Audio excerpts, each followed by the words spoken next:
welcome to Sports Extraordinary here on Atlantic Television Network. Airport Temple is my name, and so delighted to be here today to take you through the happenings in sports. Yes, a lot transpired over.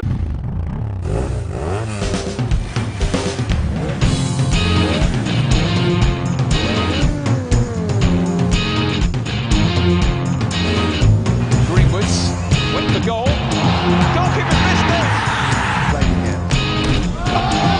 Fight him, but he does a right hand, and down goes Hooper straight away.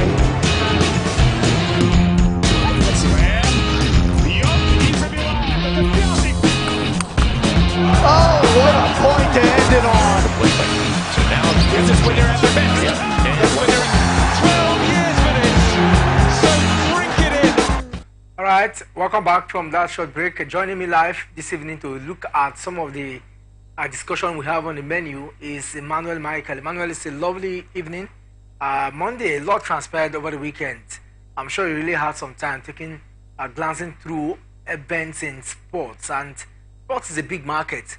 A whole lot transpired. I don't know which of those that really tickled your fancy.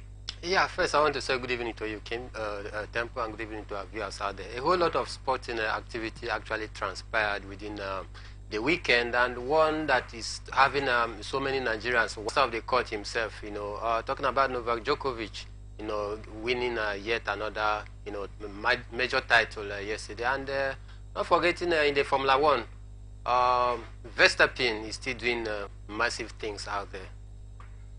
All right, let's start from the home scene here, where Nigeria national anthem, there's a threat from WADA that Nigeria's anthem may not be sung. It's quite unfortunate that at a time when we are having these challenges of our athletes, being caught in the web of doping activity one time or the other, one thought that by now we should have been able to organize a proper mechanism on how to test our own athletes before, heading for any major competition out there. That is why whenever we get to any major competition, there and then the anti-doping agency will test our athletes. Unfortunately, most times they discover that one or two of our athletes, is not clean, and that puts us in a very, very difficult situation.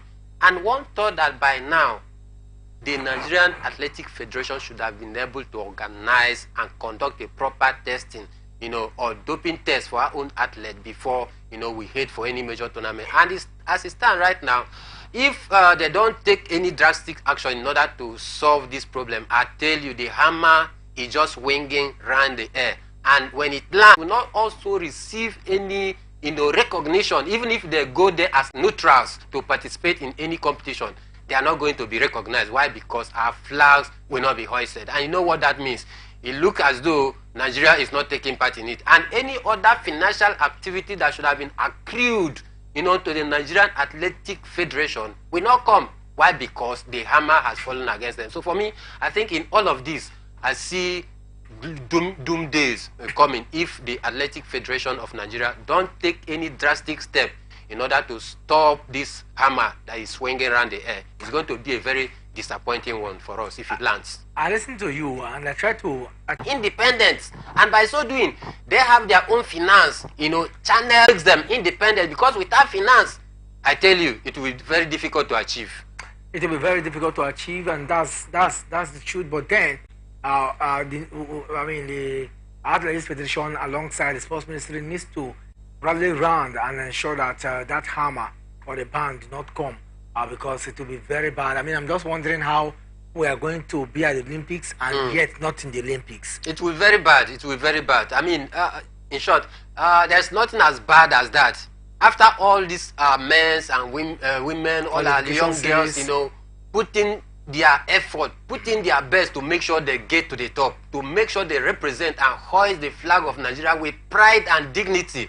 And at the end of their toiling, they will just hear one story or the other, courtesy of the maladministration of our sporting unit, that they cannot be able to take part in such major competition. It would be very demoralizing if I were to be the one. I've been in the track, trained so hard for weeks, for months, just to get myself prepared to go and represent my country and to do what I love doing for my country. To put my life on the line for my country. You know, and at the end of it all, my country is not doing their own bidding, which is following the rules and regulation of the said body. I mean, it makes my effort useless. And you know what that means? Many will come back and feel dejected. Many will come back and try to, you know, do one or two things that would be not necessary. So for me, I think they need to do something as quick as possible to stop this tide. All right, let's look at Formula One away from athletics now. We saw what played out at the Las Vegas Grand Prix. This is the first time we're seeing such. Yeah. You know, it was a journey to behold an event that started on Wednesday. I mean, partying, entertainment, so a lot of celebrities. But finally, yesterday it was Max Verstappen who on that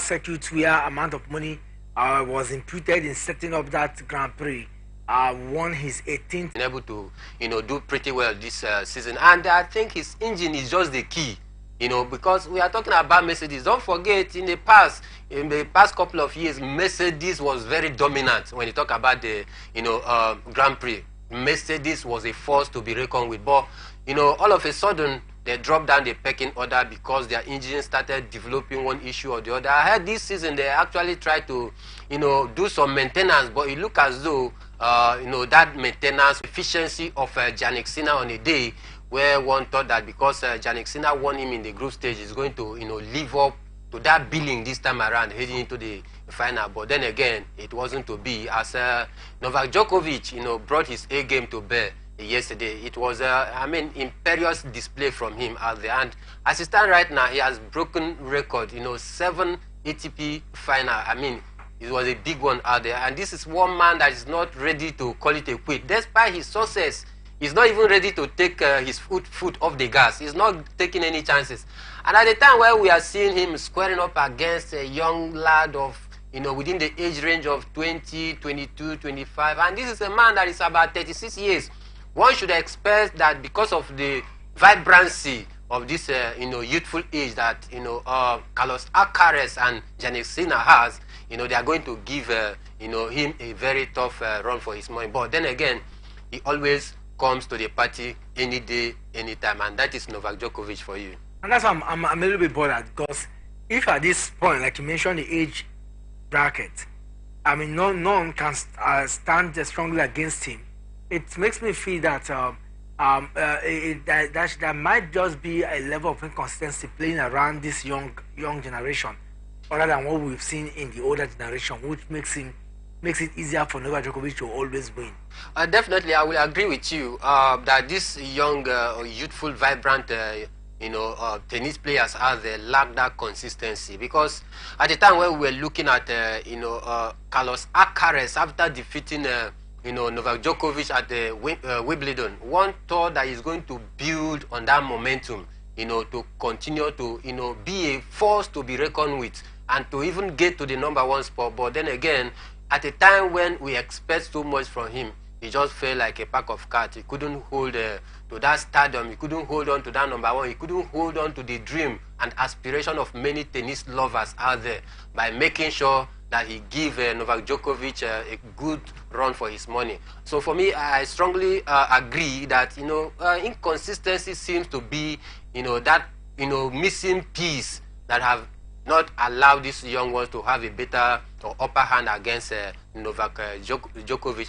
Last time out, when Jannik Sinner defeated Novak Djokovic, we also thought that, yeah, this is a big thing. Hence, Carlos Alcaraz has failed to do it. Maybe, possibly, Jannik Sinner is going to, you know, do it this time around by beating him again back to back. But then again, it wasn't to be, as the experience of Novak Djokovic, you know, has the better part of it in the weekend. I strongly want to say here that if these young ones can remain consistent, at least 3-4 months in a major competition, they are able to stay consistent, work on themselves, improve in different areas, get the tips and tapes of other good tennis players, have the likes of Rafael Nadal, you know, Roger Federer, go back, get their clips, you know, work on those clips and be able to get 1 or 2 experience from their, you know, great display out there. Add that to what you have. Add it to the quality that you have. Then you can be able to stand against, you know, this master talking about Novak Djokovic. Well, it all depends on where the pendulum swings next season. whether the young lads will rise to the occasion or whether Novak Djokovic will continue to blaze on and win more. It starts with the ATP that's coming up soon. That's the Grand Slam in Australia. But we'll keep our eyes on that. While we hope that a lot will happen, let's go on a quick break. When we come back, we'll talk football. Where Doma United, they are the current league leaders in the Nigeria Premier League, as well as the draw against the Warriors of Zimbabwe.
Welcome back from that break. I still Sports Extraordinary here on Atlantic Television Network.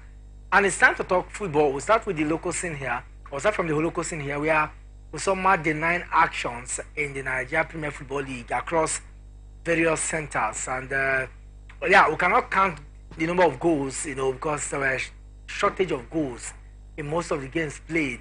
Where we saw some slim wins, against the opponent. But one outstanding victory is that of Enyimba against Lobby Stars. I think it was a great result for Enyimba. Don't forget, Enyimba have struggled this season, both home and continentally wise. They have struggled. They have not actually been, that Enyimba that is a force to be reckoned with. Because of their poor performances this season, and one thought that they are not going to ground out the result because their head coach, talking about Finidi George, is with the senior national team who went for away duty. But then again, you also give kudos to his assistant coach out there, who was able to grind out the result and be able to give Enyimba that 3 points that they needed to climb up the radar. Though they still have 2 outstanding games to play. So for me, I think it's a good result for Enyimba at a time where they are facing a whole lot of challenges, in-house challenges as of that matter as well. So I think this result is going to be a good one. It's a morale booster for them going forward.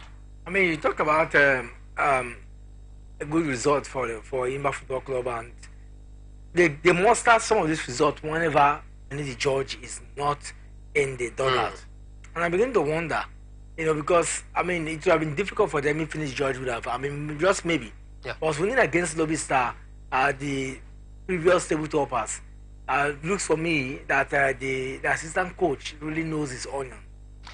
Well, I you, but then again, there is atom of element of truth in what you are saying, because it seems as though any time that Finidi George is not within the touchline of Enyimba, they tend to do even more better.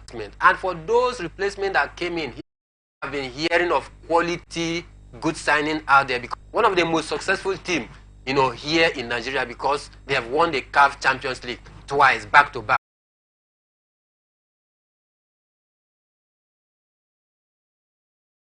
The fans as well, and they had to dig deep, just like you said. They took the lead earlier on, but courtesy of a sloppy defense, they had to concede a late 82-minute equalizer. It was an own goal, but thank God, at the nick of time, they had to rally round, and got a penalty kick that ensured that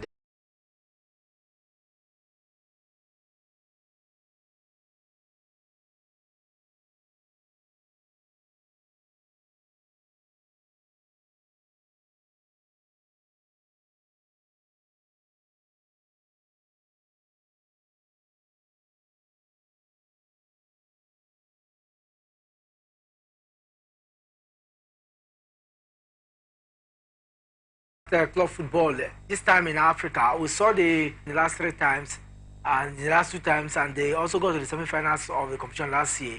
Able to put in to elevate the standard of football in South Africa. I think followership will be much. The followership will be massive. The fans will want to come out in their numbers to cheer their darling team to victory. And by so doing, companies, sponsors, different brands want to also put their money in there, because success give birth to success, and everybody want to identify with one that is successful. So many companies out there want to identify with this team. And then again, it's also a question that we need to ask ourselves here in the Nigerian Women Football League. Since ever the inception to be reckoned with, but it's quite unfortunate seeing the likes of South Africa about the Women CAF Champions League here in Africa, and even got to the semi-final in 2022. 2021 they won it. 2022 they got to the semi-final. This is 2023. They have also won it again.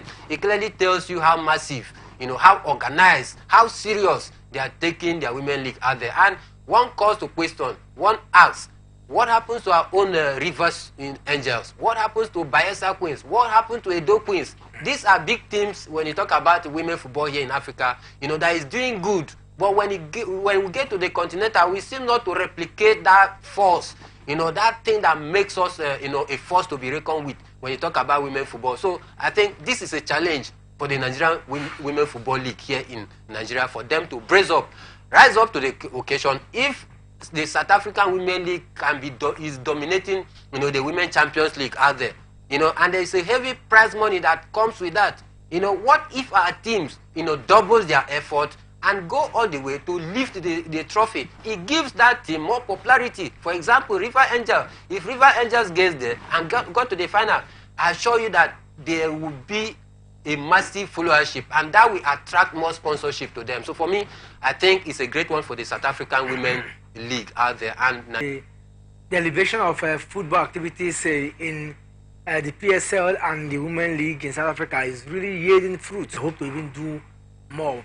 But yesterday we saw the under-20 Falconets, at the Moshood Abiola Stadium, and they defeated their counterpart 2-1, aggregate on 3-2 in the second leg of their Women's World Cup qualifying, to be staged, next year. And this is a good one for me. While these ladies are doing well, the men shows not for the women team out there, the Falconets, I think it's a great one. They went away in the first leg. They were able to get 1-1 draw away. Coming back to home to win 2-1, I think it's a great one. That is a 3-2 aggregate, and this have seen them through to the next qualifying round. They stand in a pole position right now of possibly getting the ticket for next year's Olympics. So for me, I think it's a great one. But then again, you will also say that the quality of the opponent that we play with, is something that naturally, we should have been able to trash them like 4-5 goals to nothing. But that is to tell you how fast women football, 3 kg a counter. And for me, I think it's a great one. We were able to grind out the result. That is what matters. Really, that's what matters. And for the Super Eagles of Nigeria, it matters so much because there were expectations after joining the first one, which seems to Nigerians like losing that game. It looks like Genetro, Coach Santos Pizarro, is here to find his onion. He's here to find good tactical ability that will enhance the team. You saw the game between Nigeria and Zimbabwe, and I asked, what do you think is wrong with the Super Eagles of Nigeria? It's very simple. The coach is what is wrong with the Super Eagles of Nigeria, because we have the players, we have the squad to prosecute those games, get the needed result, win convincingly, not just winning. With the caliber of squad that Nigeria national team has right now, they're talking about the Super Eagles, I don't see Lesotho giving us a headache. The likes of Zimbabwe giving us a headache. I mean, Nigeria sits as one of the top 20 most expensive, team. When you talk about squad valuation, Nigeria sits as one of the top, out there. When you talk about players, costs, how much a player is worth. If you're applying your trade in Europe, it's top-notch quality that you don't expect the Super Eagles to square up against a lowly rated team such as Lesotho, Zimbabwe, and we are struggling, to beat these teams. Worst of it all, we go down first, even before we try to, battle our way back. And that's what bothers me, because a team that wants to win the African Cup of Nations should not always be coming from behind to win, to draw. It looks like it's difficult now for the Super Eagles of Nigeria. I mean, 6 players that played the first game were dropped, yesterday. So if we have arrays of players, I'm just wondering, can we really win the nation? It's very difficult with this kind of pattern of player, with this kind of poor results that Coach Pizarro is trying to lower their expectation. So long as Coach Pizarro is still in charge of the national team, my brother, we should lower our expectation, because he's tactically clueless. You can't be playing Zimbabwe and you make, in short, in the first game that we played against Lesotho, do you know that it's because of panic that he has to alter his lineup in our second game against Zimbabwe? 6 changes from the team that played Lesotho. What does that tell you? It tells you of a man that lacks direction. It tells you of a man that is tactically ineptitude. It tells you of a man who has nothing to offer when he talks about the national team. And his last 11 results is evident to this fact that I'm telling you here. In his last 11 games for the Super Eagles, he has just managed to win 3 and lost 4, drew 3 out of those games. It clearly tells you from the statistics that this man is not the right coach that can be able to tinker the arrays of tasks that we have. If you say he's not the right coach, we begin to wonder now. With barely a month to the African Cup of Nations, should a coach that is not the right coach for the Super Eagles take us to the AFCON, knowing fully well that our intention should be to win? Why not? Is there a possibility of the NFF doing something in this regard, whereas there is a contract from now to the end of the African Cup of Nations? Yeah, there is a way they can still do it. They can also still terminate his contract. They just gave him 6 months contract, don't forget. And I believe the reason why they gave him 6 month contract was to see his performance now and during the Nations Cup. And I assure you that from what we've seen, knockout stage of the African Cup, in a team that plays a low block. So for me, I think the coach is not the right coach. Going by the statistics that we've seen him since the day he was given his first contract as the national team coach, it is very clear and evidence that this coach is clueless in his tactics. If this is the kind of pattern that they want to take to the Nations Cup with the slogan, "Let's do it again," I begin to wonder, what do you want to do again? Is it to fail us from not qualifying for the next World Cup? What happened last time against Ghana? When you adopt the slogan, "Let's do it again," what is that, coach? We're beginning to count days now, count down to the African Cup of Nations, and that look with Bulgaria. Belgium, courtesy of one man who scored 4 goals, Lukaku, scored 5 against Azerbaijan. Sweden defeated Estonia 2-0. Bosnia and Herzegovina also played out, lost to Slovakia. Liechtenstein lost to Luxembourg. Portugal defeated Iceland 2-0. Scotland 3, Norway 3, and then Spain defeated Georgia 3-1. Which of these games took your fancy? Don't forget that France thrashed their counterpart, Malta.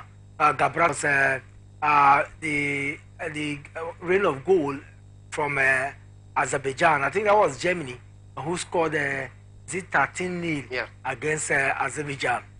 I think it's a great one. The game that I actually put my interest and focus on during the weekend was the game between France and Azerbaijan because of the scoreline. At first half, it was 7-0. I said, no, I have to switch the sticks. If you can allow 7 goals in the first half, so I had to switch my attention to that France-Gibraltar game. But then again, it was a history-making game for France because there was 1 or 2 histories out there. There were 1 or 2 people that broke history. The likes of Kylian Mbappe, scoring a hat-trick, being among the best young player to have scored 300 goals. And again, Oliver Giroud as well, coming to the party at the dying minute to score 2 quick goals. This is one man who is not giving up lately. His age at 36, 37, he's still waxing very strong out there. So for me, and we have 9 different scorers, from that 14-0 thumping of Gibraltar. I think for me, that was a masterclass display. And they had already qualified even before that game. But this is a country that knows what it means to put on the national team jersey of their country. They fight as though everything is at stake. But they have already qualified before now. Here is Nigeria. We failed to qualify in the last World Cup.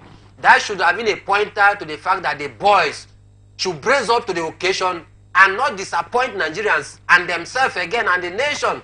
But yet, we are playing. In short, this is the time that we need to go and start buying calculators so that we'll start the punching. Of course, it looks like we're going to do that because South Africa, knowing that if they win tomorrow, they are in advantage position. But anyway, let's wrap up. But we cannot do that without bringing our sports extraordinaire. Who goes? That of course today one goes to Novak Djokovic for his excellent display at the ATP final in Turin, where he dismantled Sinner to emerge a winner for a record 7 times. This is beautiful, and it shows that the young should step up. Definitely, truly deserving of him, and the young, just like you said, they should step up.